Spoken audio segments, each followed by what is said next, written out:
You see, when I found the body, I heard the time. There was a voice saying the time. It was probably coming from the television. Oh, but it was 3 hours off, wasn't it? I guess the victim must have been watching a video of a taped program. That's why I thought it was 1 p.m. Terribly sorry about the misunderstanding. We get the easy ones here at the beginning. I see. You heard a voice saying the time on a taped program. Mr. Wright, you may cross-examine the witness. Right. You know what to do. I've got this one.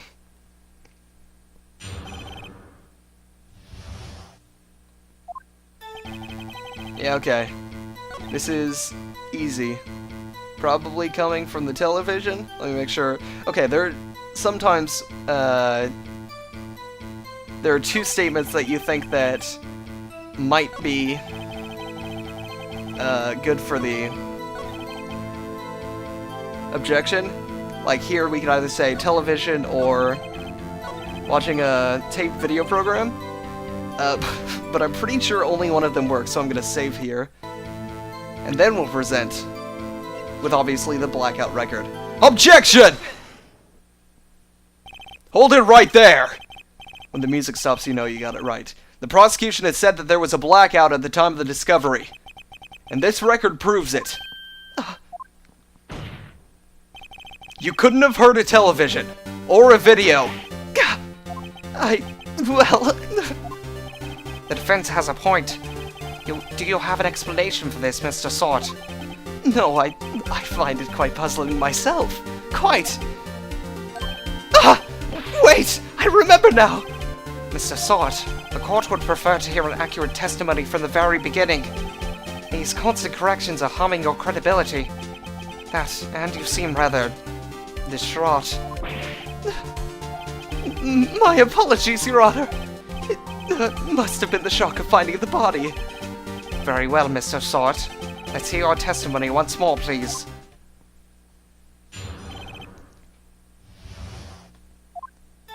Actually, I didn't hear the time. I saw it. Haha. There was a table clock in the apartment, wasn't there? Yeah, the murder weapon. The killer used it to hit the victim. That must have been what I saw. No, I don't think I heard anything about a clock. You saw a clock. Guys, I guess that would explain it. The defense may cross-examine the witness. Gladly.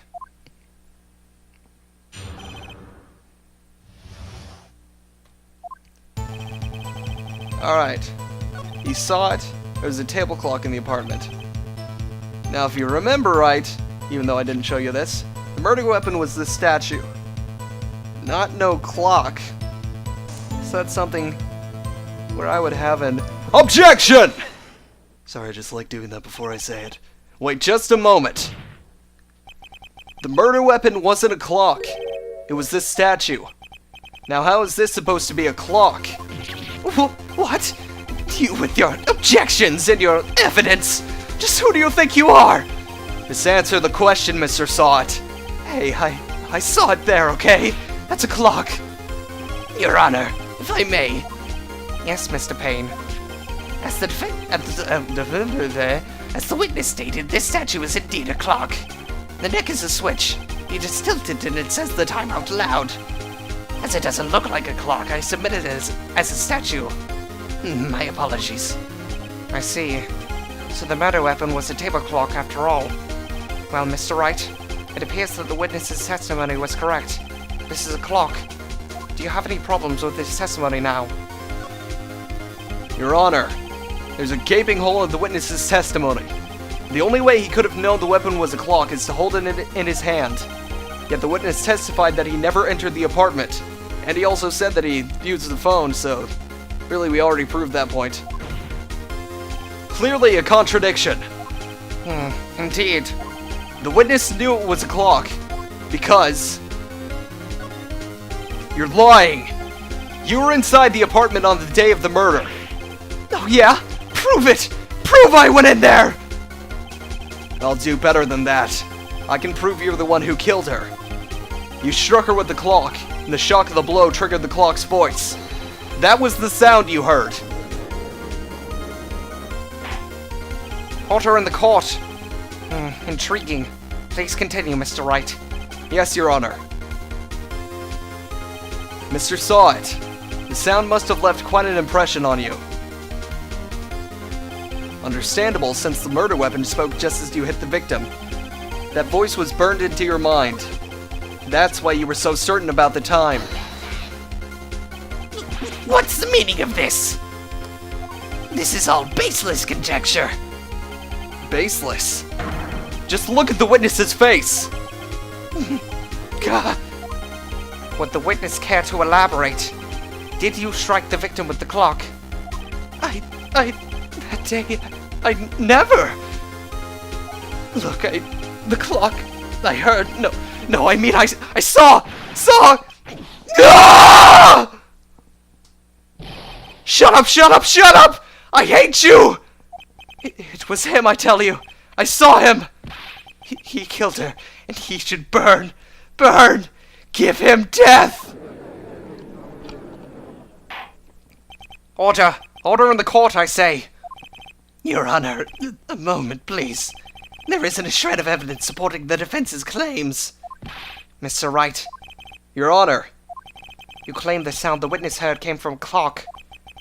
Do you have any evidence? The whole case is riding on this. I'd better think it through carefully.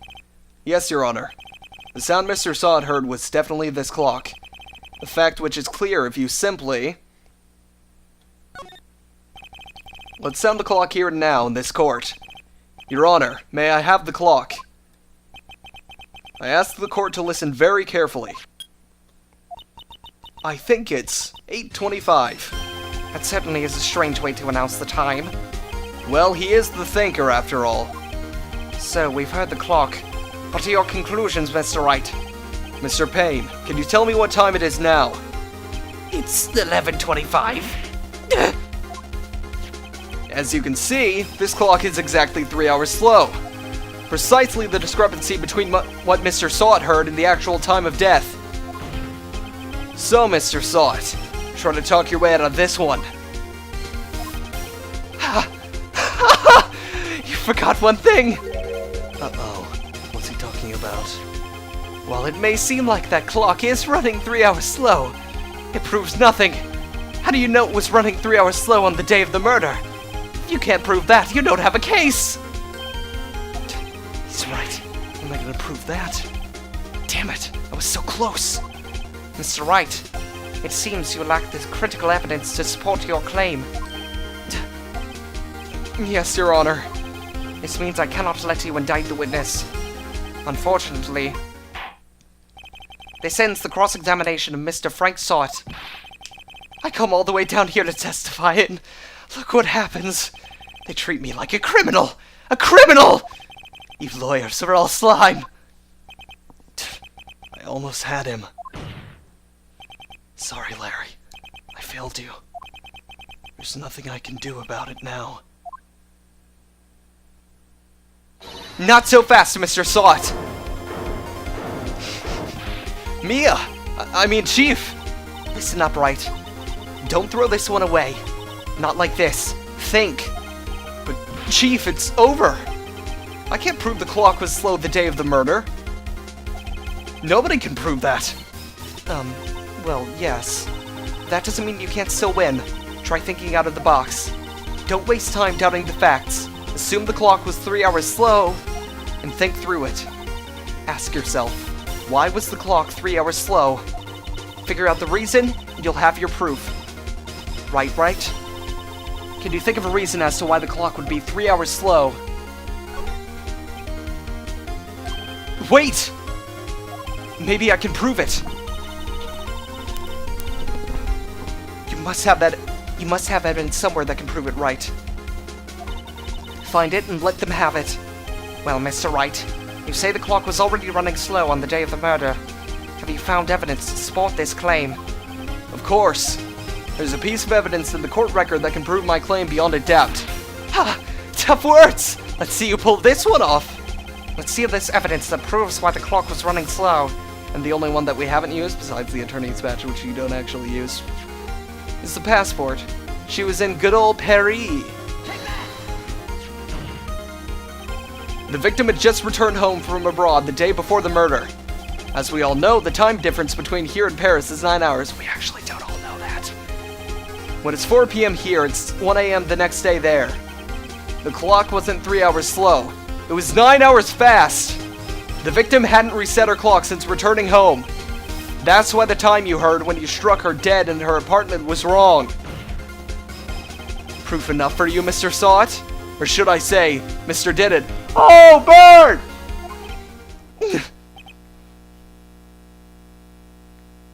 And froth in the mouth. Order! Order, I say! Well, this case has certainly turned out differently than we all expected. Mr. Payne, your client. He was arrested and has been taken away, Your Honor. Very well. Mr. Wright. Yes, Your Honor. I have to say, I'm impressed. I don't think I've ever seen someone complete a defense so quickly, and find the true culprit at the same time. Thank you, Your Honor. At this point, this is only a formality, but the court finds the defendant, Mr. Larry Butts, not guilty. And everyone in the audience has confetti. And with that, the court is adjourned. It turns out that Frank Saw It was a common burglar. He posed as a newspaper salesman to check and see when people were out of the house. That day, when Larry went to her apartment, the victim wasn't home. After he left, Mr. Saw It let himself in to do his dirty work. While he was searching her place, the victim returned. Flustered, Mr. Saw It grabbed the nearest blunt object he could find.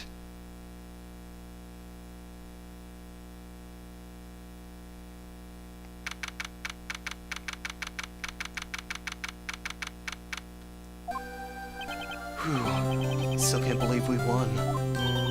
Right. Good job in there. Congratulations. Thanks, Chief. I owe it all to you. Not at all, not at all. You fought your own battles in there. It's been a while since I've seen a trial end on such a satisfying note. Never seen the Chief looking this happy. If she's this glad, imagine how Larry must feel. My life is over. Larry, you're supposed to be happy. What's wrong now? Oh, Nick. Don't worry about me. I'll be dead and gone soon. Good. Wait, no! I mean, bad. Bad, bad, bad. Larry, you're innocent. The case is closed. But my Cindy Woody's gone, man. Gone forever. Larry, she was a... Nah, never mind. Congratulations, Harry.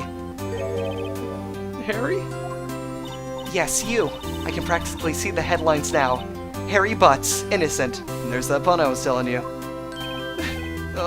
Thanks. I really owe you one. I won't forget this, ever. Let's celebrate. Dinner? Movie? My treat. Oh, no, I couldn't. Hey, I was the one who got you off the hook. Oh, hey.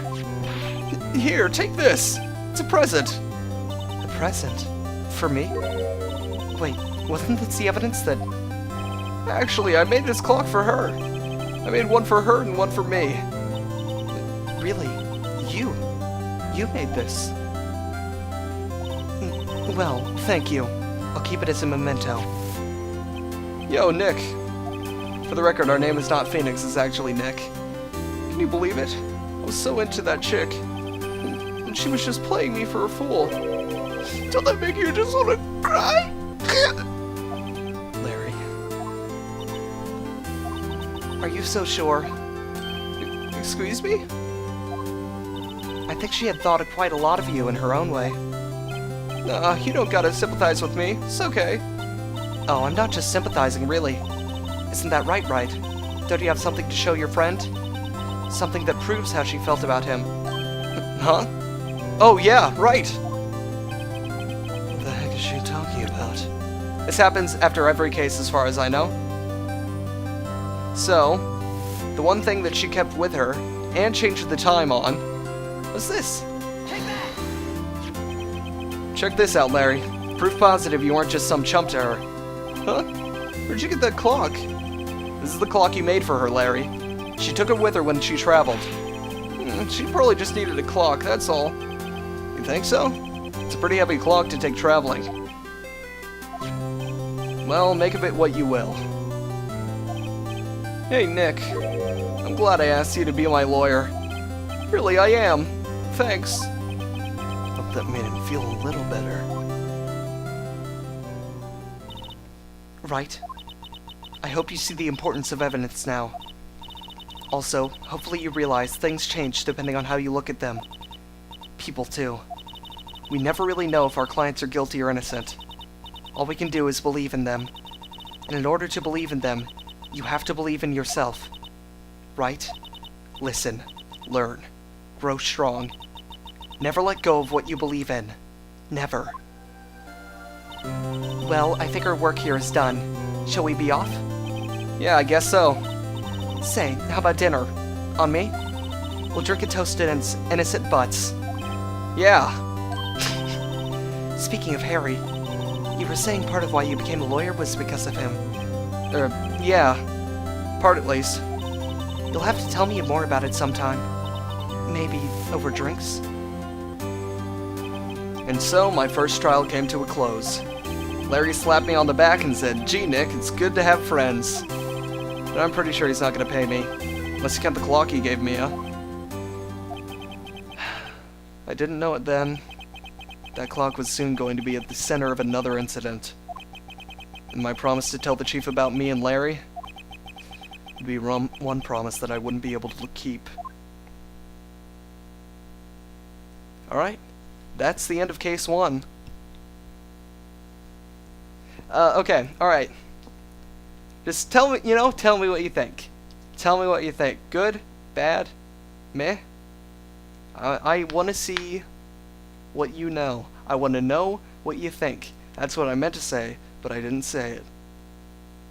Alright. See you on the next case. Bye.